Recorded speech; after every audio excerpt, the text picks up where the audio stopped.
कलां गांव में आई हुई हूँ, जहाँ पर काफ़ी ज़्यादा बारिशों की वजह से ज़ेरे आब आने वाले घरों से मुतासिर लोग जो हमारे साथ इस वक्त यहाँ पर खड़े हैं, आइए जानते हैं उन्हीं की ज़बानी। जी सर।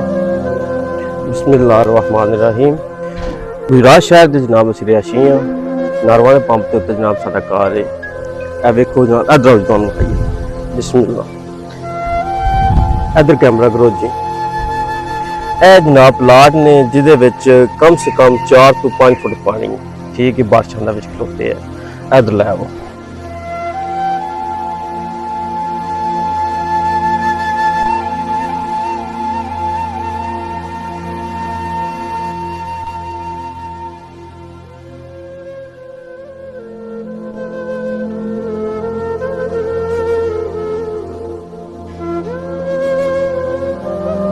जनाब इधर कैमरा मारो, ए देखो, ए बिल्कुल साडी दीवार जनाब, ए दीवार दे नाल पानी लगे है।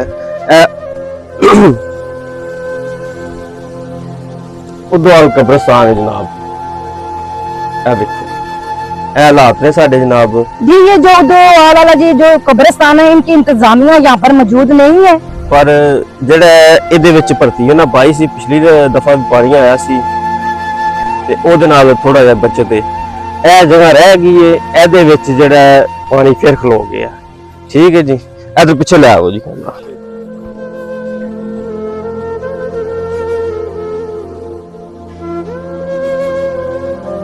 देखो जी,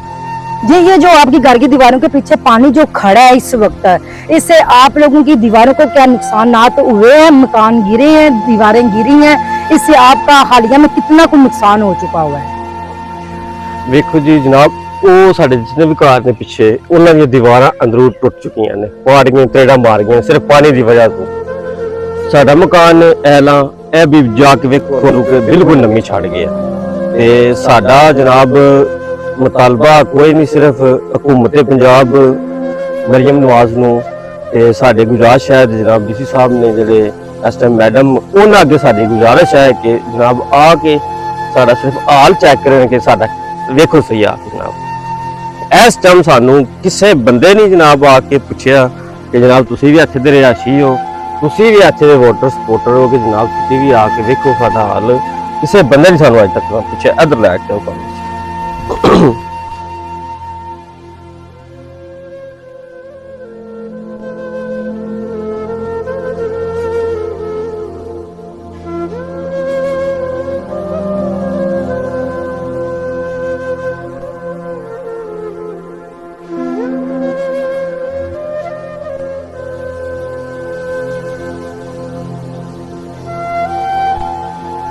जी नाज़रीन, आइए जानते हैं इसी घर की कहानी इन्हीं की ज़बानी। जी साहब जी, असी बहुत ही गरीब लोग हाँ ते साडे मकान सारे डिगदे पैंदे ने पे, अगे पिछे पानी बहुत आ गया, कोई मदद नहीं सानू करा रहा, कोई पुछ गिछ नहीं रहा, ते लिहाजा साडा भी कोई हिसाब करा लाओ। यहाँ पर पानी सैलाब आने की वजह से क्या आप लोगों के ये बच्चों की जो हालतें हैं, जी नाज़रीन ये देखें जी नाज़रीन, ये बच्चों की हालतें देखें, इस कदर हो गई है कि इनके पास पहनने को कपड़े तक नहीं है।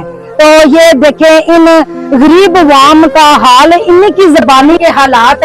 आइए इनके घर के अंदर। जी जी, अब देखो जी सारे मकान गिर रहे हैं, साढ़े पास तो कुछ भी नहीं रहा है। ये देखो, और बहुत ही असी ते माड़े लोग हैं, असी किस तरह करांदे, साडा कोई हल मैडम साहब करो कि असी बहुत मजबूर होए हैं ते पानी चारों पासे चढ़े है। साडा एक सिर्फ है रास्ता थोड़ा जा जिदे तो असी जा रहे हैं। जी नाज़रीन, ये आपने देखा है इनके गिरते हुए घर, इनकी हस्ताए हालत, भूख से बिलखते बच्चे जिनके पास अभी तक किसी किस्म की कोई इमदादी कार्रवाई नहीं आई, किसी किस्म की ना इनके पास अभी तक मेडिसिन में असर है। ये मजीद बीमारियों में मुबतला होने वाले हैं, मलेरिया, हेपेटाइटिस, और आप खुद देख रहे हैं बच्चे भूख से बिलख रहे हैं कि इनके पास खाने को कुछ नहीं है। इनके हालात देख लें आप।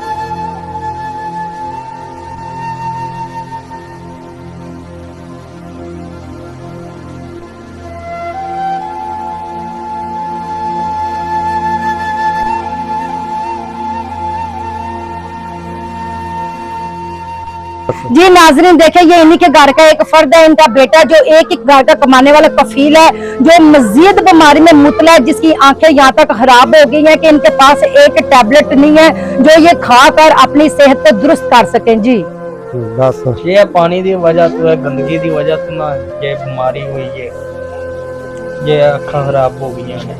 क्या आपके पास से कोई इंतजामिया, कोई इमदादी टीम है या कोई मेडिसिन देने के लिए आपके पास कोई बंदा नहीं आया? अभी तक कोई बंदा नहीं आया, कोई मदद करने के लिए नहीं साढ़े तक आ पड़े अभी तक। जी नाजरीन आप देख रहे हैं इनकी आंखों से आंसू, इनके हंसता हालात, इनके रोते बिलखते चेहरे, ये इन चीज की गवाही दे रहे हैं। जी साडी मजबूरी है ये कि ਅਸੀਂ ਤੁਹਾਨੂੰ जो दस रहे हैं कि अब देख लो साडे को पास तो कुछ भी नहीं रहा, हर चीज सैलाब की वजह तो रुड़दी जाती है, डिगदी जाती है, क्या करिए। जी हुकूमत पंजाब से आपकी क्या अपील है? कि साडी मैडम साहब तक अपील है कि साडे आग दा हाल देखण तो ਅਸੀਂ बहुत मजबूर होए हैं कि साडा कोई मदद करन सानू आ। जी नाज़रीन आप देख रहे हैं कि ये लोग इतने मजबूरी के तहत हो गए हुए हैं कि इनकी अब बोलने की जो है ताकत वो भी नहीं रही कि ये बोलकर अपने दुख का बयान कर सके। देखो सारे कोई बंदा साडे वास्ते मदद नूं नहीं आ रहा, ना कोई मदद सानू मिल रही है। साडियां दीवारां दे नाल इतना क पानी खलोत्या, 6 फुट तो चोखा पानी है। कैमरा तुहानू खुद बता देगा कि दीवारां साडियां डिग रही ने। एक रस्ता थोड़ा जिहा जिथों असीं बाहर जा रहे हैं, कोई मेहनत मजदूरी भी नहीं कर सकते ते लिहाजा मेहरबानी है कि वज़ीर पंजाब नूं मैं अपने दिलों मैसेज करदा आ, गरीब बंदा आ ते मेहरबानी करो साडे वाल भी कोई इंतजामिया घलिया जाए। असीं भी इसे शहर दे रहन वाले हाँ, गुजरात शहर दे ते छोटा वड्डा उदोवाल दे कोल स्कूल है, उत्थे असीं रहने हाँ। 4 चुफेरे साडे पानी आ गया, 6-6 फुट दीवारां दे पिछे पानी खलोत्या, दीवारां पाट गईयां ने और पानी किसे पासे सानू लगण नहीं पिया।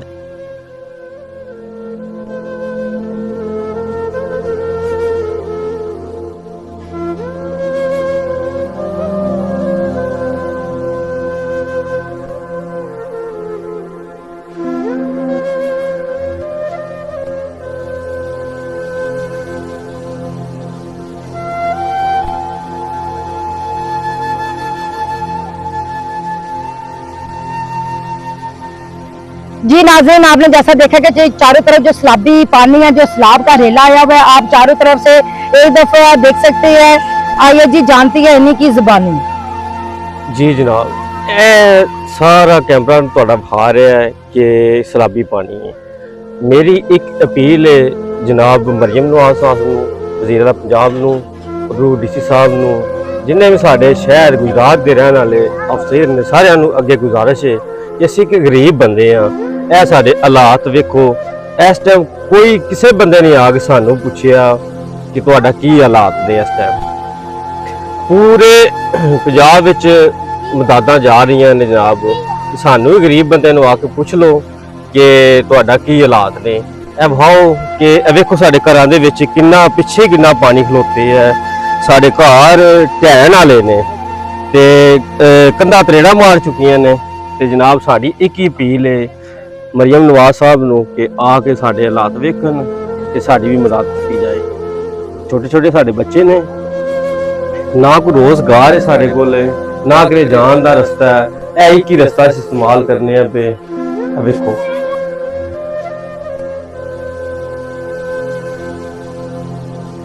नाज़रीन ये देख रहे हैं, आपने पहले सूरत हाल देखी है और जानते हैं इन गरीब इंसानों के जुबानी। जी मैडम साहब साडी तुहाडे अगे अपील है कि देखो साडे ते बच्चों के गए कपड़े भी नहीं रहे हैं, इन्ने को गरीब असी कि इन्हां वास्ते कोई कपड़े लै दीए, रोटी खाण जोगा साडे कोल कोई पैसा नहीं है, मेहनत करन जोगे असी नहीं रहे हैं। की करिए असी, क्या हालात साडे सैलाब ने बहुत डोन कर दिया है, मकान साडे गिर रहे हैं।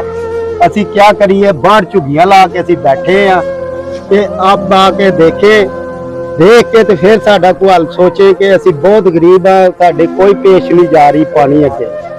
आइए जानते हैं चाचा जी की जुबानी के ये आवाज न्यूज को अपनी दर्द भरी कहानी कैसे बयान करते हैं। जैसे कि आप देख रहे हैं ये छोटे छोटे बच्चे हैं, सैलाब की वजह से इनके पास पहनने को कपड़े नहीं है, खाने को खाना नहीं है, और अपनी सेहयाबी के लिए इनके पास मेडिसिन, इनके पास जरूरियात की कोई चीज नहीं है। हालांकि यहाँ तक कि इनके पास पहनने को कपड़े भी नहीं है। जी चार जी ਜੀ ਅਸੀਂ ਇਹ ਕਹਿਣਾ ਚਾਹੁੰਦੇ ਕਿ ਕਿਆ ਅਸੀਂ ਪਾਕਿਸਤਾਨੀ ਸ਼ਹਿਰੀ ਨਹੀਂ, ਅਸੀਂ ਗੁਜਰਾਤ ਸ਼ਹਿਰ ਦੇ ਰਹਿਣੇ ਵਾਲੇ ਨਹੀਂ। ਉਦੋਵਾਲ ਦੇ ਨਾਲ ਸਾਡਾ گاؤں ਹੈ ਛੋਟਾ ਜਿਹਾ, ਤੇ ਚਾਰੋਂ ਤਰਫ ਰੇਲਾਂ ਆਏ ਆ ਪਾਣੀ ਦਾ। ਅਸੀਂ ਕਿਸੇ ਪਾਸੇ ਮਿਹਨਤ ਮਜ਼ਦੂਰੀ ਨਹੀਂ ਕਰ ਸਕਦੇ, ਕਿਉਂ? ਅਸੀਂ ਇੱਥੇ ਸ਼ਹਿਰ ਗੁਜਰਾਤ ਦੇ ਰਹਿਣ ਵਾਲੇ ਨਹੀਂ, ਅਸੀਂ ਗੁਜਰਾਤ ਦੇ ਸ਼ਹਿਰੀ ਨਹੀਂ। ਕਿਉਂ ਨਹੀਂ ਸਾਡੇ ਤੱਕ ਮਦਦ ਪੜ ਰਹੀ? ਅਸੀਂ ਡੀਸੀ ਸਾਹਿਬ ਅੱਗੇ ਵੀ ਅਪੀਲ ਕਰਨੇ ਆ, ਤਰਲਾ ਕਰਨੇ ਆ ਕਿ ਸਾਡਾ ਕੋਈ ਹੱਲ ਕੱਢਣ। ਤੇ ਮੈਡਮ ਮਰੀਮ ਨਵਾਜ਼ ਅੱਗੇ ਵੀ ਅਪੀਲ ਕਰਨੇ ਆ ਤੇ ਤੁਹਾਡਾ ਕੋਈ ਕਰੋ। ਸਾਡੇ ਮਕਾਨ ਗਿਰ ਰਹੇ ਨੇ, ਅਸੀਂ ਭੁੱਖ ਮਾਰੇ ਆ, ਕਿਉਂ ਨਹੀਂ ਸਾਡੀ ਕੋਈ ਮਦਦ ਕਰ ਰਿਹਾ? क्यों नहीं साड़ी कोई गल सुन रहा? असी गुजरात दे नहीं रहने वाले, असी पाकिस्तानी शहरी नहीं। नाजरीन, जैसा कि आप देख रहे हैं कि इनकी आंखों से आंसू शुरू हो गए हैं, ये अपना बयान नहीं दे सकते, लड़खड़ाते कदमों से ये एक साइड पे हो गया, क्योंकि ये इनके बच्चे भूख और प्यास से बिलख रहे हैं। और एक ही इनका बेटा है जो घर का कफील है, जो इस वक्त सख्त बीमारी में मुबतला है, जिसे आंखों से भी बिल्कुल नजर नहीं आ रहा। जी नाज़रीन, जैसा कि आपने इनकी दुख बड़ी कहानी सुनी है, चारों तरफ सैलाब है और ये गरीब गुरबा अवाम है, इनकी कहानी आपने इन्हीं की ज़बानी सुनी है। जी मैं जनाब अगे एक अपील करना चाहना कि अजे तक साढ़े तक कोई हुकूमत ने मदद नहीं भेजी है, तो जनाब डीसी साहब नूं साडी गुजारिश है कि आवाज़ न्यूज़ असीं शुक्रगुजार हाँ कि जिहड़े साढ़े तक पहुँचे ने। ते हुकूमत अगे भी साड़ी अपील है कि साड़ी मदद की जाए। साढ़े चारों तरफ पानी खलोते है, एक ही रस्ता है जिन्होंने असीं इस्तेमाल करने हैं, तो जिन्होंने बंदे ने यह रस्ता कढ़े है असीं उन्हां दा शुक्रगुजार करने हैं कि उन्होंने साडा एक कानूनी बनाया तो रस्ता साडा है कढ़े है जिस असीं गुजरने इस टाइम। इस तो इलावा साडे वास्ते जनाब साडे देश तक दे कि चौं पासे पानी है, तो साड़ी अपील है हुकूमत अगे, वज़ीर आला पंजाब अगे, साड़ी जल्दी जल्दी मदद की जाए। जी चाचा जी, आपके हुकूमत पंजाब से और मरियम मैडम नवाज से क्या अपील है? साडी ये अपील है कि मरियम नवाज अगे कि साडी मदद को करन आके देखन तकन कि साडे ते बच्चे भी जेड़े ने इस टाइम पानी चो बीमार हो गए हैं, असी आप बीमार हो गए हैं, तो मेहनत ते असी जा नहीं सकते, कोई रास्ता नहीं है। और इस तो इलावा साडे कोल ते असी अपनी हुकूमत अगे अपील कर रहे हैं कि साडे तक भी कोई साडी मदद पहुंचे, वो आके देखन ते सही ना साडे जेड़े अफसर ने उन्हां चों को आ के ते देखे तके कि साडे पासे चारे पासे रेला पानी दा आए आवे और कोई जगह नहीं है साडे कोल इस रस्ते तो सिवा। जैसा कि आपने देखी है इनकी दुख भरी कहानी। आवाज न्यूज के साथ अल्लाह निगहबान। आवाज न्यूज, हर लम्हा बाखबर। हमारे चैनल आवाज न्यूज को सब्सक्राइब कीजिए, बेल आइकन को प्रेस कीजिए ताकि आइंदा आने वाली वीडियोस का आपको बर वक्त नोटिफिकेशन मौसूल हो सके। हमारी वीडियोस को लाइक और शेयर करना मत भूलिए।